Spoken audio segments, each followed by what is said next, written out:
Bismillah, alhamdulillah, wassalatu wassalamu ala rasulillah. Allahun e falenderojmë. Hadithin e sotëm e transmeton Ebu Said el-Khuderiu, Allahu qoftë i kënaqur me te, i cili thotë kam dëgjuar pejgamberin sallallahu alaihi wasallam duke thënë: Salatul jamaati tafdhulu salatul fardhi bi 25 daraja. Namazi i falun në xhamat e mbivlerëson namazin e falun vetëm për 25 shkallë, ose për 25 herë. Ky është hadithi cilin e shënon Buhariu në koleksionin e tij nga transmetimi i Ebu Saidit, Allahu qoftë i kënaqur me te. Po e citojmë edhe një hadith për shkak se lidhet gjithashtu me vlerën e shtuar të namazit. Hadithin tjetër e transmeton Ebu Musa el-Esh'ariu radiallahu anhu, i cili thot ka thonë pejgamberi sallallahu alaihi wasallam: A'dhamu n-nasi ajran fi s-salati eb'aduhum mamsha. Njeriu i cili mas tepër grumbullon shpërblim kur është në pyetje namazi, është ai i cili ec më largu për të ardhur deri në xhami. Ai i cili ec më largu për të ardhur deri në xhami. Walladhi yantadhiru s-salata hatta yusalliha ma'a al-imami a'dhamu ajran min alladhi yusalli thumma yanam.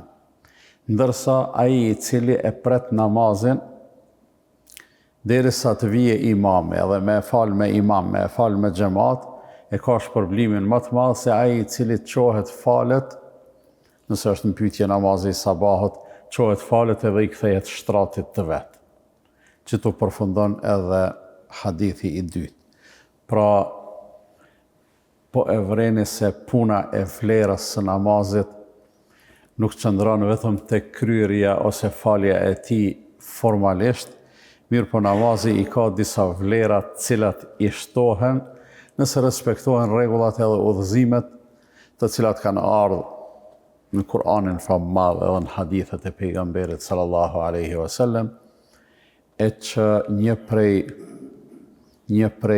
ndoshta porosive më madhështore kur është në pyetje namazi është promovimi i kolektivitetit në kryerjen e obligimeve në përgjithësi e i namazit në veçanti. Pra, kuptohet qartazi se namazi kërkohet që të falet në xhamat. Edhe Allahu i madhruar shumë bukur e ka bë ndamjen e namazit në manifestim privat edhe të mbyllur edhe në manifestim publik. Preferenca e pejgamberit sallallahu alaihi wasallam është që nafilet të falen veçmas, edhe kjo është praktika e muslimanëve, për kësaj praktike përjashtohet vetëm namazi i teravis. Do thënë namazi i natës në Ramazan falet në xhamat për shkak të vlerës së kohës edhe mundësisë që bashkarisht me bëni namaz vullnetar kolektiv. Përndryshe, jashtë kësaj, në të gjitha rrethanat, në të gjitha situatat, namazet nafile falen ndaras, secili e fal nafilen për vete, e fal sunetin për vete, se dhe sunetet bëjnë pjesë namazet nafile ose namazet vullnetare. Për te i kësaj, të gjitha namazet obligative, më mirë është me i fal bashkarisht edhe kolektivisht. Edhe aty i hyp vlera namazit të paktën për 25 fish. Kjo do të thotë se nëse falesh vetën, e fal një farz cilin do vetëm, edhe e fal në rregull edhe si duhet, e ki namazin e plot, ose e ki shpërblimin e plot. Por nëse veç bëhesh veç veti dyti, edhe faleni bashk, atëherë vlera e atij namazi farz nuk dyfishohet, por 25 fishohet. Edhe kjo është ajo mirësia e veçantë, edhe kjo është ajo me e quajtur ajo përkthjelja hyjnore, e cila na bën, na nxit, na motivon që të falemi bashkarisht, për arsye se falja bashkarisht edhe kolektivisht nuk është thjesht vetëm një formalitet i cili kryhet edhe përfundon, mirë po është një punë, një vepër pse jo, edhe një formalitet i cili ka ndikim të pamohueshëm edhe në jetën shoqërore.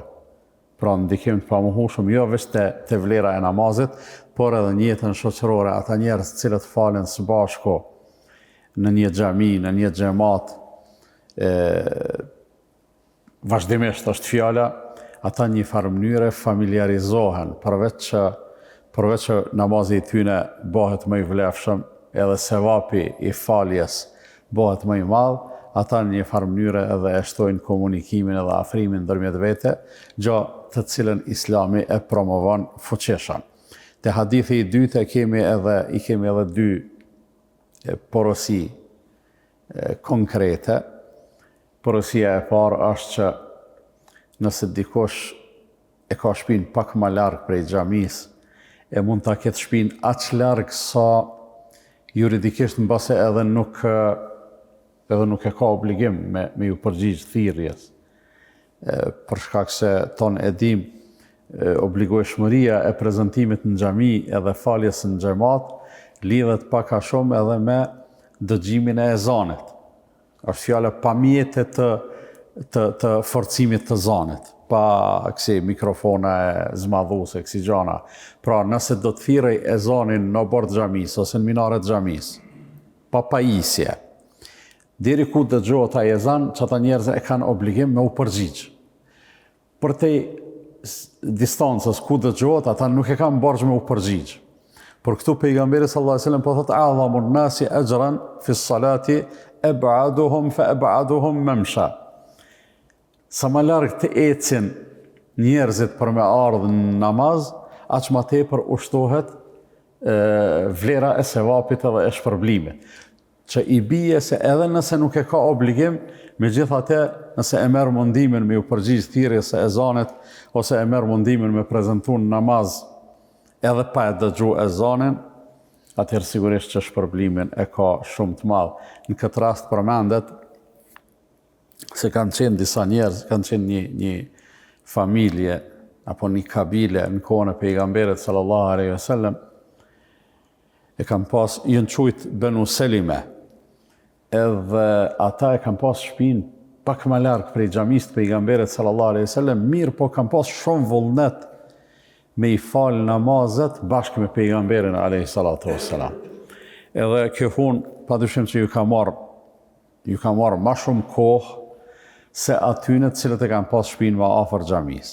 Edhe kanë bërë plan këta me e shit shtëpinë atje me e ble një shtëpi dikon më afër xhamisë. Me një fjalë me u zhvendos, e kur i ka dëgju pejgamberi sallallahu alaihi wasallam ju ka thonë: o jo filan familje, mos u ngotni me e shit shtëpinë, rrini që aty ku jeni tu jetu, për arsye se nëse rrini aty krejt gjurmët e ecjes tuaj deri në xhami kanë me u regjistru. S'ka me shku asnjë hap poshtë, ndërsa ne të gjithë e dim se pavarësisht distancës, edhe ata që e kanë afër xhamin, edhe ata që e kanë më larg, çdo hap, një hap është ngritje e derexhës, hapi me komën tjetër është shlyrje e gjunaheve, edhe menoj se kjo e bën të gjartë rëndësinë e prezantimit në xhami, edhe faljes së namazit në xhamat, për shkak të vlerës edhe për shkak të ndikimit të madh edhe në jetën shoqërore. Gjithashtu, porosia e dytë e këtij hadithi është se ai i cili e pret xhamatin edhe falet me xhamat, e pret imamin, falet me imam, e ka vlerën më të madhe se sa ai i cili thjesht e pret kohën me hy, falet edhe vazhdon me punët e veta të tjera. Kjo mundet me ndodhë edhe jo vetëm në xhami, se funit njerëzit që vinë në xhami edhe nuk falen pa u boj kameti. Mirë po mundet për shembull një familje në shtëpi falen antarët e familjes, po dikush është pak më i përpikt, edhe është mirë me konë kështu, megjithatë ai i përpiktit do të me insistu që të bëhen gati edhe tjerë të familjar, në mënyrë që të falen me xhamat, për arsye se më mirë është me u falë bashkarisht se sa me u falë një nga një. Allah ju shpërbleft për vëmendjen. Wa sallallahu ala nabiyina Muhammedin wa ala alihi wa sahbihi wa sallam tasliman kathira.